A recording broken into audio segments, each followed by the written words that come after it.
It's an orange juice. What's up, everyone? It's OJ. The Elixir Pump takes deep understanding of micro and macro.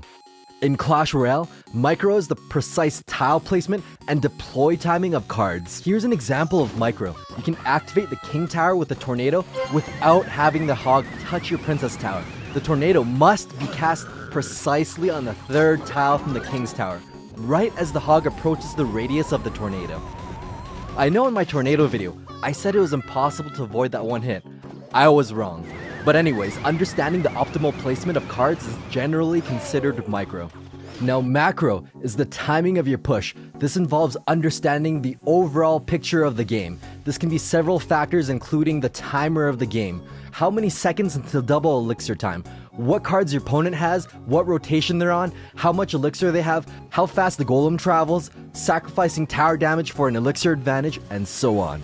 For example, my opponent plays P.E.K.K.A. It's not double elixir. I know my opponent has Musketeer, Pump, Hog, and the Log in rotation. At 3 elixir, he cannot afford to take more than one shot from that princess since the tower is so low. I know he has to play the Log. Now that Log is out of rotation, he's at 2 elixir and has 0 counters to the Goblin Barrel. Even though the princess was a negative elixir trade against the Log, she dealt damage to the tower, baited out the Log, and the enemy no longer had enough elixir for proper counters. Negative trades are totally fine. Macro is the knowledge of the overall situation of the game. Back to the pump. On the same topic of macro, it costs 6 elixir, produces a total of 8 elixir, and generates elixir every 8.5 seconds. Digging deeper, it only profits elixir after 51 seconds. Generally, if you're using a low-cost, fast-cycle deck, this means don't plant an elixir collector if you're in overtime and the game is ending in under a minute. The positive gains don't kick in until it's too late. That being said, it is a reliable way to bank elixir for beatdown and high-cost decks with golems, 3 musketeers, and so on. It takes 16.8 seconds to recoup the 6 elixir spent on that pump. During overtime, it takes 8.4 seconds to regain that 6 elixir. In a sense, this increases your maximum elixir on the map. Your huge golem push ain't gonna make it. A golem takes 30 seconds to travel from the back of your King Tower to the Princess Tower. Pumping up less than a minute left in overtime to build a big golem push is not going to do you a favor. One of the best times to pump up is when your opponent's win condition is out of hand. This means they can't punish you for pumping up. Right as the clock hits 1 minute, it goes into double elixir and you immediately get a boost of +1 elixir. You have to keep an eye on your pump. If it's gonna fill up right as double elixir hits, you're going to leak 2 elixir. Notice how when I planted the golem, I only had a total of 2 elixir. Compared to the same situation, when timed properly, you'll come out with 4 elixir and a golem on the map. Let's talk micro. The placement of your elixir pump is just as critical as the timing of it. Your main enemies are the spells and the miner. When your opponent has a rocket, planting it in the rear means they can cancel out your pump and deal free damage to your crown tower. This is bad. This is when you should start planting your pump in the middle, even if they can counter it with rocket. There are 2 reasons. 1.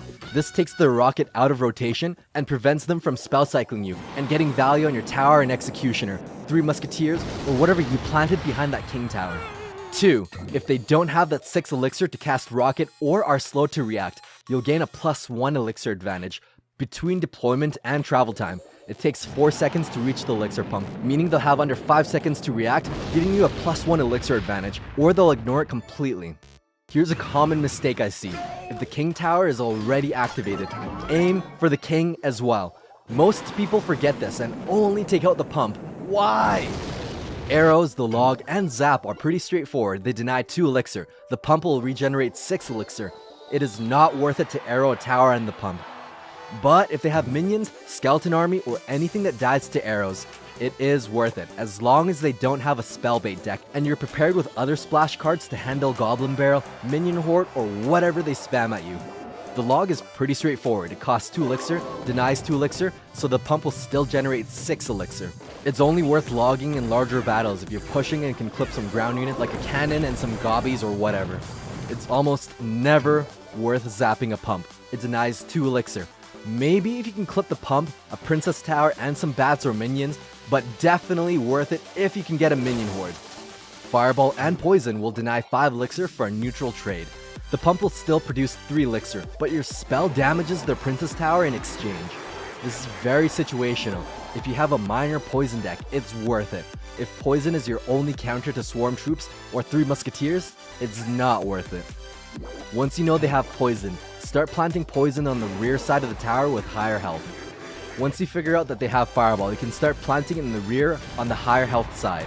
If they have Fireball and a Miner, plant it in the middle, then stagger a tile towards the tower with higher health. They won't be able to Fireball the weaker tower, and the 2 Princess Towers will target the Miner.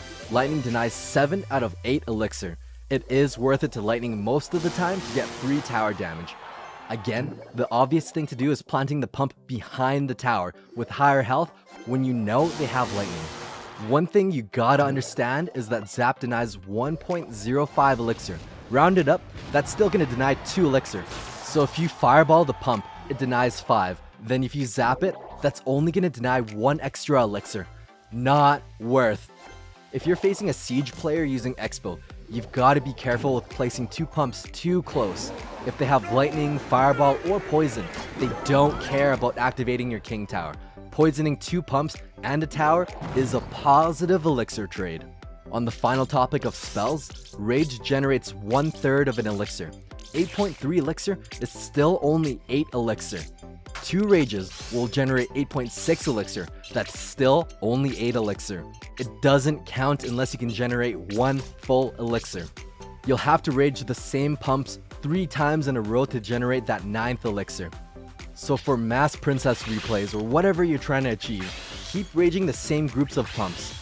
Hogs can take out a center pump as well. Deploying the Hog in any of these 2 tiles ensures the Hog beelines straight to the tower. The first hit denies 2 elixir, the second hit denies 5 elixir, and the third hit denies 7 elixir. Even if the Hog lands a 4th hit, it won't have denied more than 7 elixir. 2 Hog hits is the sweet spot. You might even be able to split push with really fast units like Goblins and Bats in both lanes to take advantage of the fact that the Hog is tanking both towers. What you shouldn't do is deploy the Hog outside of those 2 tiles. It'll just swerve to the Princess Tower. A mortar can take out a front pump too, if your opponent doesn't have the proper ground troops in rotation and you can get the mortar to lock on. Each shot denies 2 elixir from replenishing. Then it carries on to wreck the Princess Tower. Each shot to the tower is like a fireball worth of damage. 1 hit from a miner and it denies 1 elixir. 2 hits will deny 3 elixir from generating. 3 hits will deny 4 elixir. Then 4 hits denies 5 elixir. And then 5 or 6 hits will deny 7 elixir from replenishing. If you have goblins or other fast ground units, planting a pump in the very corner is pretty solid if they don't have spells. It can always deny a miner. Even if the miner is deployed at a different spot, the goblins are pretty fast and will tank everything from the miner. Planting the pump beside the king can be potentially risky. Even though you can shut down a miner if he's planted in the top or bottom of the pump, you can never predict their high-risk gambling position. If you choose to defend, he'll get 3 hits, deny 5 elixir, and you're now down 2 elixir, playing those failure of goblins. It's all mind games. If you choose not to defend, the miner will take out the pump and survive long enough to activate your king tower. But you won't know if your opponent is going to gamble in this position or not.